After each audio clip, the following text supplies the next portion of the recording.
Hello बच्चों, आप सबका आपके अपने चैनल गोविंद मैथ लेक्चर्स में एक बार फिर से स्वागत है। तो प्रिय विद्यार्थियों, आज की इस क्लास में हम कक्षा 6 और 7 अंग्रेजी विषय की वर्कबुक 2023-24 के वर्कशीट नंबर 27 और वर्कशीट नंबर 28 को हल करना सीखेंगे।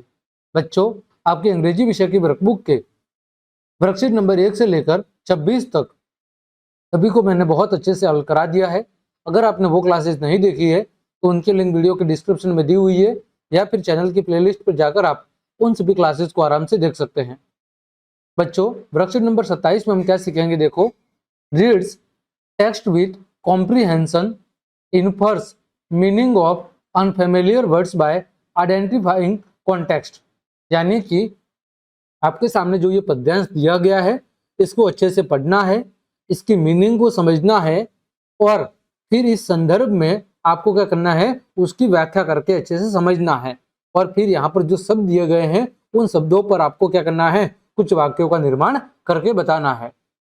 देखो बच्चों, read the following short story. सबसे पहले इस छोटी कहानी को, संक्षिप्त कहानी को पढ़िए। And make sentences using the highlighted words. और जिन शब्दों को हाईलाइट किया गया है, ठीक है, जैसे विलेज, मैंगो ट्री, गार्डन, इन शब्दों पर आपको क्या करना है, वाक्यों का निर्माण करना है। तो सबसे पहले हम कहानी को पढ़ते हैं। We like to visit grandma village. हमें हमारी दादी माँ के गांव जाना पसंद है। ग्रैंड माँ has a big mango tree in her garden. दादी माँ के बगीचे के अंदर एक बहुत बड़ा आम का पेड़ है। Many birds come there. वहां पर बहुत सारे पक्षी आते हैं। I like to hide in the mango tree. मैं आम के पेड़ के अंदर छिपना बहुत ही ज्यादा पसंद करता हूँ। No one can see me there. वहां पर मुझे कोई भी नहीं देख सकता है।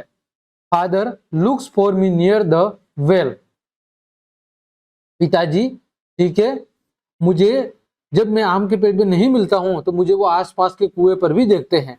Mother looks for me near the cow shade. वही जो मेरी माँ है वो मुझे गायों का जो तबेला है, काउ शेड का मतलब है जहां पर गायों को बांधा जाता है, वहां पर भी मुझे खोजती है, देखती है। But no one can find me. लेकिन किसी ने मुझे पकड़ नहीं पाया। लेकिन कोई भी मुझे पकड़ नहीं पाया या खोज नहीं पाया। Oh no, at last grandma's dog finds me. अंत में दादी माँ का जो कुत्ता था उसने मुझे ढूंढ लिया।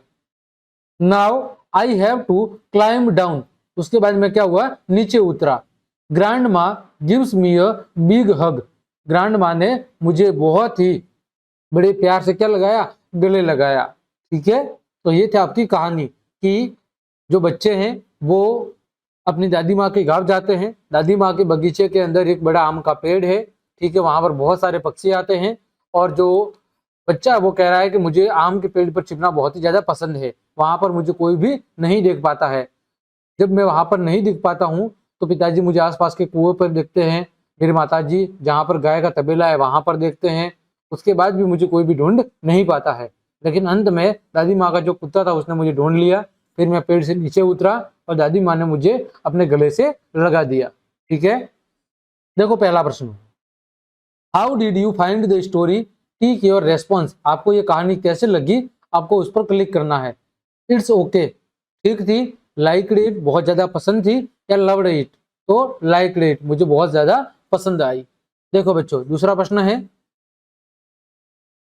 Now make sentences from the highlighted word from the story. यानी कहानी के अंदर जो शब्द गहरे किए गए हैं, जैसे बच्चों पहला शब्द है विलेज। ठीक है, गहरे शब्द कौन कौन से हैं, देखो विलेज है, फिर बच्चों मैंगो ट्री है, मैं इधर लिख लेता हूं, इन पर हमें वाक्य बनाना है। मैंगो ट्री है, तीसरा है बच्चों गार्डन, फिर बच्चों चौथा था आपका वेल, वेल का मतलब होता है कुआं। ठीक है, फिर है डॉग, और फिर है क्लाइंब, और फिर बच्चों क्या था, हग। ये शब्द है जिन पर हमें वाक्य बनाना है। तो देखो सबसे पहले हमने विलेज पे बनाया है। I live in a village, मैं एक गांव में रहता हूँ। My village name is Palampur, मेरे गांव का नाम क्या है, पालमपुर है। दूसरा वाक्य बच्चों किस पे बनाना है, मैंगो ट्री पे। तो there are so many mango trees and flower plants in the garden. ठीक है, यानी वहां पर यानी गांव में बगीचे के अंदर बहुत सारे आम के पेड़ है और बहुत सारे फूलों के पौधे हैं। अगला, in village people get water from a well. गांव के अंदर जो लोग हैं वो एक कुएं से क्या करते हैं, पानी प्राप्त करते हैं। अगला है भी डॉग पर, a dog is a pet animal. ठीक है, डॉग क्या है, एक पालतू जानवर है। अगला है climb, I like to climb on the hills. मुझे पहाड़ियों पर चढ़ना काफी पसंद है। अगला hug, my friend give me a hug. मेरे मित्र ने मुझे गले से लगाया। ठीक है, तो ये था आपका कार्यपत्रक 27। आगे बढ़ते हैं बच्चों, वर्कशीट नंबर 28। यहाँ पर क्या करना है बच्चों, हमें एंटोनियम्स। एंटोनियम्स का मतलब होता है बच्चों विलोम शब्द। क्या होता है बच्चों, विलोम शब्द। हमें विपरीत अर्थ वाले शब्द लिखने हैं। देखो बच्चों, पहला है पुश। पुश का मतलब होता है बच्चों धक्का देना। क्या होता है, धक्का देना। तो पुश का उल्टा क्या होगा, पुल। पुल का मतलब क्या होता है, खींचना।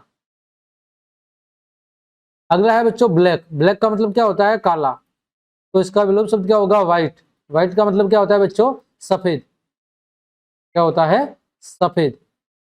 ठीक है, अगला है बच्चों ट्रू। ट्रू का मतलब क्या होता है, सत्य। तो असत्य का मतलब क्या होता है, फॉल्स। फॉल्स का मतलब क्या होता है, असत्य। अगला है बच्चों राइट। राइट का मतलब क्या होता है, सही। तो इसका क्या होगा, रॉन्ग यानी गलत। फिर है फार। फार का मतलब होता है दूर। तो पास को क्या कहेंगे, नियर। ठीक है, फिर बच्चों गुड। गुड का क्या होता है, अच्छा। तो बुरा को क्या कहेंगे बच्चों, बैड। फिर है बच्चों ओल्ड। ओल्ड का मतलब क्या होता है, पुराना। तो न्यू यानी नया। फिर बच्चों ओपन। ओपन का मतलब क्या होता है, खुला। बच्चों बंद को क्या कहते हैं, क्लोज। फिर है बच्चों इन। इन का मतलब क्या होता है, अंदर। तो क्या होगा, आउट, बाहर। फिर बच्चों ईस्ट। ईस्ट का मतलब क्या होता है, पूर्व। तो इसका विलोम शब्द क्या होगा, पश्चिम, वेस्ट। WEST। अगला बच्चों है लव। लव का मतलब क्या होता है, प्रेम। तो विलोम शब्द क्या होगा, हेट। हेट का मतलब क्या होता है, घृणा। क्या होता है बच्चों, घृणा करना। फिर बच्चों नाइट। नाइट का मतलब क्या होता है, रात। विलोम शब्द क्या होगा, डे। डे का मतलब दिन। लेफ्ट का मतलब क्या होता है, बाया। तो राइट। राइट का मतलब क्या होता है, दाया। फिर बच्चों एम्प्टी। एम्प्टी का मतलब क्या होता है बच्चों, खाली। तो भरा हुआ को क्या कहते हैं, फुल। ठीक है, फिर बच्चों कम। कम का क्या होगा बच्चों, गो। कम का मतलब जाना। ठीक है, सॉरी, कम का मतलब बच्चों आना। ठीक है, और गो का मतलब बच्चों जाना। फिर बच्चों लाइक। लाइक का मतलब पसंद करना। तो क्या हो जाएगा बच्चों, लाइक का हो जाएगा आपका डिसलाइक। डिसलाइक का मतलब ना पसंद करना, डिसलाइक। फिर बच्चों वार। वार का मतलब क्या होता है, युद्ध। तो क्या होगा, शांति, पीस यानी शांति। अगला बच्चों एनिमीज। एनिमीज का मतलब होता है शत्रु। तो क्या होगा, मित्र, फ्रेंड्स। एनिमीज का मतलब क्या होता है, शत्रु। तो इसका क्या होगा, फ्रेंड्स। फिर बच्चों जेंटल। जेंटल का मतलब क्या होता है, सज्जन।